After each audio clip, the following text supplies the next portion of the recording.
तुम्ही पाहत आहात MCN न्यूज मराठी। क्रांतीसूर्य महात्मा ज्योतिबा फुले तसेच विश्वरत्न डॉक्टर बाबासाहेब आंबेडकर यांच्या जयंतीनिमित्त चंद्रमणी नगर बौद्ध विहार महिला समितीच्या वतीने विविध कार्यक्रमांचे आयोजन करण्यात आले होते। या कार्यक्रमांचे निमंत्रक आरती मारुतीराव शेंडगे, विरोधी पक्षनेते बारामती नगर परिषद यांनी आयोजन केले होते।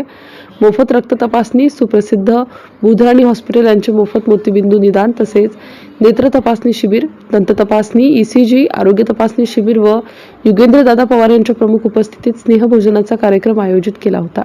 त्यास नागरिकांचा मोठ्या प्रमाणावर प्रतिसाद मिळाला। तसेच महिलांसाठी होम मिनिस्टर, फनी गेम्स, थोर महान महिलांची वेशभूषा स्पर्धा, 2 ते 3 मिनिटांचे प्रभावी भाषण, लेझिम नृत्यांचे प्रात्यक्षिक कार्यक्रम आयोजित केला होता। यावेळी महिला वर्ग मोठ्या प्रमाणात उपस्थित होत्या। सर्वांनी या कार्यक्रमाचा आनंद घेतला व कार्यक्रम अत्यंत उत्साहात आणि यशस्वीरित्या पार पडला। चंद्रमणी नगर बौद्ध विहार येथून विश्वरत्न डॉक्टर बाबासाहेब आंबेडकर स्मारक या ठिकाणी अभिवादन रॅलीचे आयोजन करण्यात आले होते। त्यावेळी समाज बांधवांनी उपस्थित राहून बाबासाहेब आंबेडकर यांना अभिवादन केले। 14 एप्रिल रोजी पूजापाठाचा कार्यक्रमाचे आयोजन करण्यात आले होते। या कार्यक्रमात सर्व पक्षातील तसेच राजकीय, सामाजिक सदस्य, नागरिक, महिला उपस्थित होत्या। MCN न्यूज मराठीकरिता कृष्णमूर्ती जगताप, बारामती।